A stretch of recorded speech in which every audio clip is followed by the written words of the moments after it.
You know, you might hear some stuff in the background of this video. There are police roaming around Vancouver at this time of the day, so I don't know if they're coming out for me, if they're coming out for anybody else near the neighborhood, so I'll try to drown that out as much as I can. But I'm opening this video up with a picture. This is the legendary Willie Mitchell, Ryan Kesler picture after they got into it at practice, both as members of the Vancouver Canucks some decade and a half ago, something like that. And the reason we're bringing this picture up is because it was tweeted out by Quinning, who said this: JT Miller and Elias Pettersson have the chance to redo the funniest thing ever in Canucks history during Saturday's game day walk-in. Now, why are we talking about Miller and Petey? You're not gonna like this. Okay, maybe you'll find entertainment value out of this, but you're not gonna like this, because today we are going over onto some tweets that were published on Twitter about what Elliotte Friedman said on the most recent 32 Thoughts podcast. Now, I know he has kind of a rep, but we're going over onto Taj's Twitter because he went out there and gave most of the quotes or the ideas that we care about for this video.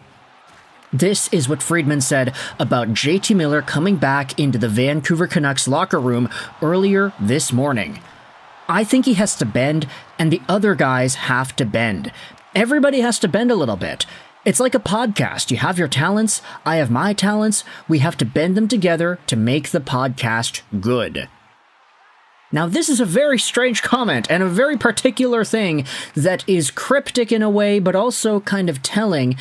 JT Miller has to kind of fit around the guys that are in the Canucks locker room. The other guys have to fit around JT Miller. You have to bend. You can't just always be yourself 100% of the time because, truth be told, people kind of suck. So it's up to us to have courtesy, to be careful of how we treat others, and to make sure that we are allowing ourselves to be our best selves for others. Right? Common life philosophy. But Elliotte Friedman is, in a very particular way, bringing this up in the context of JT Miller becoming a Vancouver Canucks person in the locker room once again. Elliotte said, Canucks want Miller to work in their team concept because he's a unique player with a different personality than the other stars. Hashtag cryptic T. Let's go out there and see some of the replies. Elias Pettersson's ego replied, "It's like when I lived in a house with 7 dudes in college. I like to battle, so some of the other guys needed to battle when they might not like to. Sometimes the battling would go too far, and the boys needed to send me out for an afternoon to cool down after a big battle." And that is one very particular analogy that I would say makes sense if you try to read it from a regular old college dude perspective. And then people are kind of bouncing on that. Petey is the roommate who always has his door shut so he can play video games. JT is the guy who doesn't let anybody go to bed. Hughes is the guy who's always involved but never says a word. Glue that holds the house together. This is all just speculation, you know, people are tossing out random ideas in response to an Elliotte Friedman comment, but there were a few extra things that Friedman ended up saying. He said this: everybody, including the Canucks, were wondering when Miller got back, what would it all look like? We learned in the short term this won't be a problem. If the Canucks got spanked by the Panthers and Miller was terrible, then I think we would have had a problem. We'll see where this goes over time, and we'll see how things develop over time as well. And this, of course, is a good point. If the Canucks sucked last night, if they absolutely stunk up the room, left no traces of a good hockey team in any respect on the table, and JT Miller looked lazy, unmotivated, lackadaisical out there, we've seen what Miller looks like when he's a bad player. We've seen when he gives up on the play, he gives up on the back check, he's just swearing the entire time, going over onto the bench, and he doesn't provide any good play. There have been moments like that over the course of his career in Vancouver. Turnover machine, non-back-checking machine, just a pissy, swearing mouthful guy. We've seen that Miller. But we've also seen it when he is motivated, when he is at his best, he is a 100-point guy, and he just gets everything done the way he needs to. He can make beautiful passes, he can make great reads, he can snipe it when he needs to, and he makes quick-witted and very powerful decisions on the ice. JT, when he is on, he is a monster, but when he is not on, he is very, very bad. And so Friedman is correct in that, yeah, short term, When Miller gets back, this is not a problem. He looks pretty good. The Canucks played very well. They shut out the reigning Stanley Cup champions. But now we're having more ideas tossed out there about JT and whether or not this is actually a thing that we should be talking about. The Canucks leaking out a little bit of info to try to control the narrative. Obviously, this is in reference to the fact that Elliotte Friedman is even saying stuff, because obviously Friedman's not saying any of this from before Vancouver's game against Florida, from before JT's return to the lineup. This is all coming after. And so the idea that Taj is saying here is that, oh, the Canucks are telling Friedman stuff and Friedman is allowed to talk about it on the podcast to control the narrative about Miller ever since his return.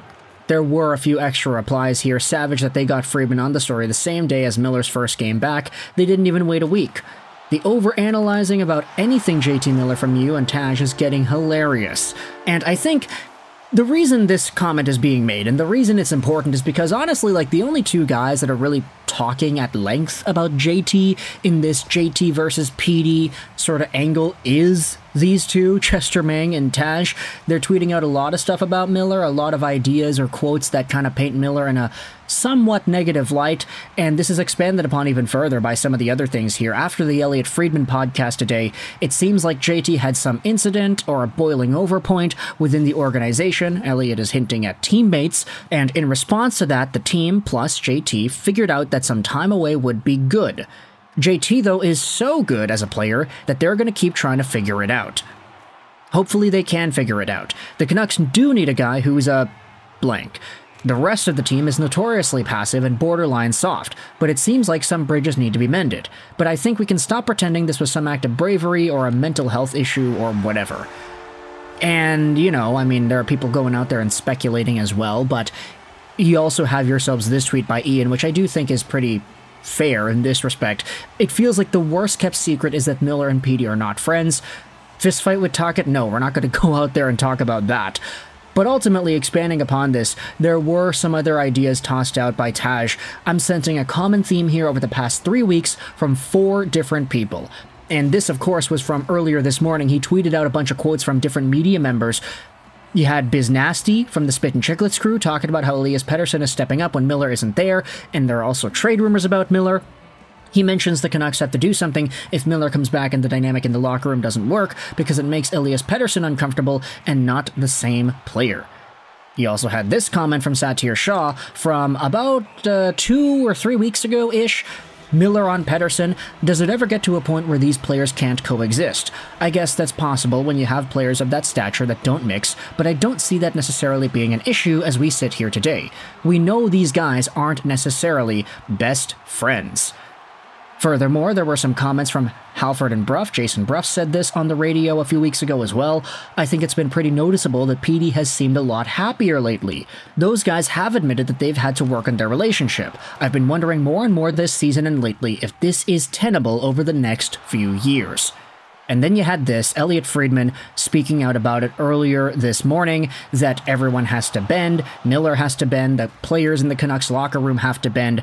Essentially, there's enough ammo here, if you really wanted to dive into it, that insinuates that JT Miller and Elias Pettersson's compatibility in the locker room might be seen as, I don't want to say a problem, but just sort of a talking point. It is something that is noticeable enough to bring up, which is why you had Jason Bruff a few weeks ago debating whether or not this actually is a compatible relationship to have in that locker room. You had Satyr Shah bring up the same idea. I'm not saying there's a 100% conclusive conclusion that you could make, but I am saying that there is an idea that's worth talking about.